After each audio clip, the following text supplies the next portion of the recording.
नमस्कार all friends, good morning, शुभ सकाळ। ମୁଁ ବି ଆଶା କରୁଛି ଆପଣମାନେ ବି ଭଲରେ ଥିବେ। ତ ଆଜି ହେଉଛି ସୋମବାର। ଆଜି ହେଉଛି ସୋମବାର।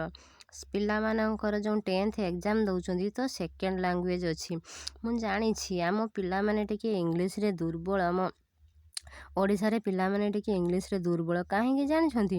କାହିଁକିନା ଆମେ ଯେତେବେଳେ ପ୍ରଥମେ ଆମର ବାପା ମା ଯେତେବେଳେ ପ୍ରଥମେ ଆମକୁ ନିଜେ ବା ଶିକ୍ଷା ଦିଅନ୍ତୁ, ବାପା ମା ଆ ଶିଖାନ୍ତୁ, କିମ୍ବା ଆମେ ଯେଉଁ ଗୁରୁ ପାଖରେ ବି ଆମକୁ ଛାଡ଼ୁଛନ୍ତି ତ ପ୍ରଥମେ ଆ ସହିତ ଆ 1 2 ପଣିକା ଶିଖି ସାରିଲା ପରେ ଆମକୁ ABCD ଶିଖାଯାଉଛି।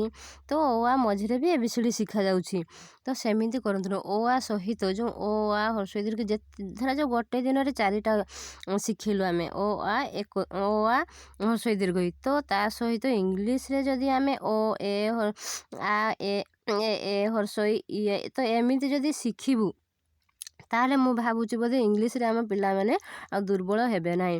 ଯେମିତି ଓଡ଼ିଆରେ ଆମର ଯେମିତି ଫାଷ୍ଟ ଲାଙ୍ଗୁଏଜ୍ MIL ଗଲା, MILରେ ଯେମିତି ଆମ ପିଲାମାନେ ବହୁତ ଭଲ ରେଜଲ୍ଟ କରୁଛନ୍ତି। ମୁଁ ବି ଦେଖୁଥିଲି ୟୁଟ୍ୟୁବରେ, ପିଲାମାନେ କହୁଛନ୍ତି ଆମର ଫାଷ୍ଟ ଲାଙ୍ଗୁଏଜ୍ ଭଲ ଅଛି। ତ ସେକେଣ୍ଡ ଲାଙ୍ଗୁଏଜ୍ ବି ସେମିତି କରିବା ପାଇଁ ଚେଷ୍ଟା କରନ୍ତୁ।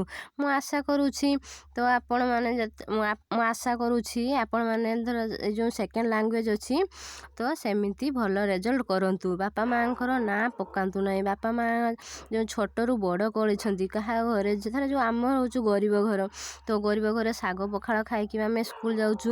ଯିଏ ଧନୀ ଘର ପିଲା ସେ ଶାଗ ପଖାଳ ଖାଉଛି କି? ସିଏ ଭଲ ସବୁବେଳେ ଭଲ ଖାଇ, ସେ ତ ପଖାଳ ଖାଇକି ଯାଉନଥିବ। ସେ କ'ଣ ଧର ଯେଉଁ ଆମର କ'ଣ ସବୁ ବ୍ରେକଫାଷ୍ଟ କରିକି ଯାଉଥିବ। ତ ଆମେ କ'ଣ କରୁଛୁ ଗରିବ ପିଲା ସକାଳେ ମୁଢ଼ି ଖାଉଛୁ, କିମ୍ବା 10ଟା ବେଳକୁ ଆମେ ପଖାଳ କି ଶାଗ ଭାତ ଖାଇକି ଯାଉଛୁ। ତ ସେହିପରିକା ବାପା ମାଆଙ୍କ ନାଁ ପକାନ୍ତୁ ନାହିଁ। ବାପା ମା ଯେତେ କଷ୍ଟ କରିକି ବଡ଼ ମଣିଷ ମାନେ ଯେତେ ଛୋଟରୁ ବଡ଼ କରିଛନ୍ତି, ତ 10th ପରେ ପିଲାମାନେ ଯେଉଁ ରେଜଲ୍ଟ ଭଲ ହେଲାଣି, କିଏ ବି ଧରାଯାଉ 10th ଏକ୍ଜାମ୍ରେ କିଏ ବି ଫେଲ୍ ହେଉଛି, ତ ଏ ଯେଉଁ ସୁସାଇଡ଼୍ କରୁଛନ୍ତି, କିନ୍ତୁ ଦୟାକରି ସୁସାଇଡ଼୍ କରନ୍ତୁ ନାହିଁ।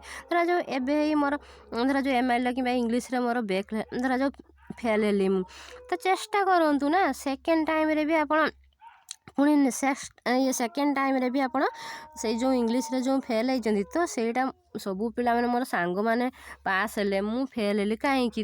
ସେମିତି ଗୋଟେ ରଖନ୍ତୁ ନା, ମୁଁ ବି ଜିତିକି ଦେଖେଇବି, ମୁଁ ବି ପାସ୍ ହେଇକି ଦେଖେଇବି ଯେ ମୋ ସାଙ୍ଗମାନଙ୍କୁ, ତୁମେମାନେ ବି ପାସ୍ ହେଲ, ମୁଁ ବି ପାସ୍ ହେଇକି ସାଙ୍ଗମାନଙ୍କୁ ଦେଖେଇବି। ତ ସେମିତି ଗୋଟେ ମନରେ କିଛି ଭାବନା ରଖିକି ଯେଉଁ ସୁସାଇଡ଼୍ କରୁଛନ୍ତି, ସୁସାଇଡ଼୍ କରନ୍ତୁ ନାହିଁ ଦୟା କରିକି। ତ ପୁଣି ଆଗକୁ ଆଉ ଥରେ ଭଲ ପାଠ ପଢ଼ିକି ଭଲ ରେଜଲ୍ଟ ରଖନ୍ତୁ। ତ ଏତିକି ମୁଁ ମୋର ବାପା ମାଆଙ୍କ ପାଖରେ ବି ବାପା ମାଆଙ୍କ ପାଖରେ ମୁଁ ଆଶୀର୍ବାଦ ଏତିକି କହୁଛି। ମୁଁ ଲାଷ୍ଟରେ କହୁଛି ତ ଜୟ ଜଗନ୍ନାଥ। ଜଗନ୍ନାଥ ଆପଣଙ୍କ ଚଲା ପଥକୁ କୁସୁମିତ କରନ୍ତୁ, ବହୁତ ବହୁତ ଆଗକୁ ଯାଆନ୍ତୁ, ଏତିକି କହୁଛି। ତ ଏଇ ଚ୍ୟାନେଲରେ ଯଦି ଆପଣମାନେ ନୂଆ ଆସିଛନ୍ତି ତାହେଲେ ଗୋଟେ ସବସ୍କ୍ରାଇବ୍ କରନ୍ତୁ, ଲାଇକ୍ କରନ୍ତୁ, କମେଣ୍ଟ କରନ୍ତୁ। ମୋର ଯଦି କିଛି ଭୁଲ ଥିବ, ତ ମୁଁ ଫାଷ୍ଟ ଟାଇମ୍ ବନାଉଛି ତ ଭିଡ଼ିଓଟି, ମୋର ଯଦି କିଛି ଭୁଲ ରୁହେ ତାହେଲେ ମୋତେ କ୍ଷମା କରିଦେବେ। ମୋର କମେଣ୍ଟରେ ମୋର କ'ଣ କେଉଁ ଜିନିଷଟା ଭୁଲ ରହିଲା, ମୁଁ ଯେଉଁ କହୁଛି ତ କ'ଣ ଭୁଲ ରହିଲା ମୋତେ କମେଣ୍ଟ ମାଧ୍ୟମରେ ଜଣାଇବେ। ଜୟ ଜଗନ୍ନାଥ।